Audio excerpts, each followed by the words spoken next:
नमस्कार, स्वागत आहे तुमचं पिंपरी चिंचवड न्यूजमध्ये। शहरातील महत्त्वपूर्ण बातम्यांचा आढावा आपण घेणार आहोत पिंपरी चिंचवड न्यूजच्या शहरनामा या खास बुलेटिनमध्ये।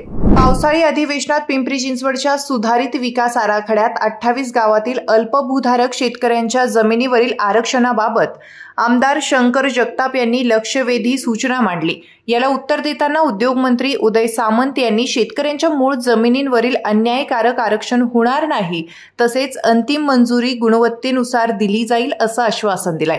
पिंपरी चिंचवड महापालिका पिंपरी येथील मुख्य प्रशासकीय इमारतीतील दिवंगत महापौर मधुकर पवळे सभागृहात स्थायी समितीची बैठक संपन्न झाली।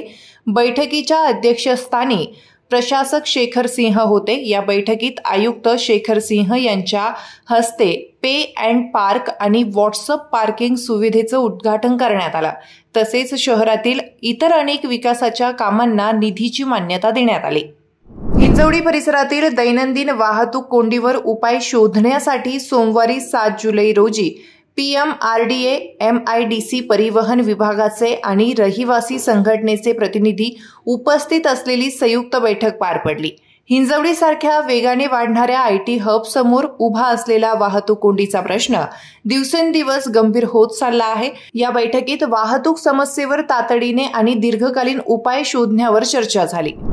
पिंपरी चिंचवड महापालिकेच्या आरोग्य विभागातर्फे आयोजित स्वच्छतेची वारी उपक्रमाअंतर्गत पालखी सोहळा 2025 दरम्यान उल्लेखनीय कार्य करणाऱ्या 11 सेवाभावी संस्थांचा सन्मान करण्यात आला। स्वच्छता, आरोग्य, पाणी पुरवठा, वाहतूक नियंत्रण आणि पर्यावरण संवर्धन यामध्ये मोलाची भूमिका बजावणाऱ्या संस्थांना महापालिका आयुक्त शेखर सिंह यांच्या हस्ते सन्मानपत्र आणि संत गाडगेबाबा यांचं जीवनचरित्र देऊन गौरविण्यात आलं।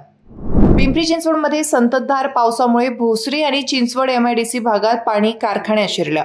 T, J आणि D2 ब्लॉक्समध्ये 3 आणि 4 फूट पाण्यामुळे मशिनरी स्टॉक आणि तयार मालाचं मोठं नुकसान झालं। 90 कंपन्यांचं उत्पादन थांबवलं असून विजेचा अपुरा पुरवठा आणि कर्मचाऱ्यांची अनुपस्थिती ही अवघड समस्या बनली आहे। उद्योग मालकांनी अचानक आलेल्या या संकटामुळे आर्थिक फटका बसल्याचं सांगितलंय।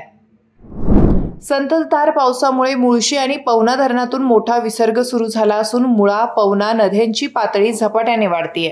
आज पवना धरणातून 2800 क्युसेक तर दुपारी मुळशी धरणातून 8200 क्युसेक पाणी सोडलं गेलं। नदी किनारी राहणाऱ्या नागरिकांना सतर्क राहण्याचं प्रशासनाने आवाहन केलं असून हवामान विभागाने पुढील काही तासात मुसळधार पावसाचा इशारा दिलाय। 1 जून ते 5 जुलै दरम्यान वाहतूक पोलिसांनी BRTS मार्गाचा गैरवापर आणि बेकायदेशीर पार्किंग करणाऱ्या 15,478 वाहन चालकांवर कारवाई केली। यामध्ये 11,357 प्रकरणं पार्किंगची तर 4,121 प्रकरणं BRTSशी संबंधित असून एकूण 12.94 लाख दंड वसूल करण्यात आला।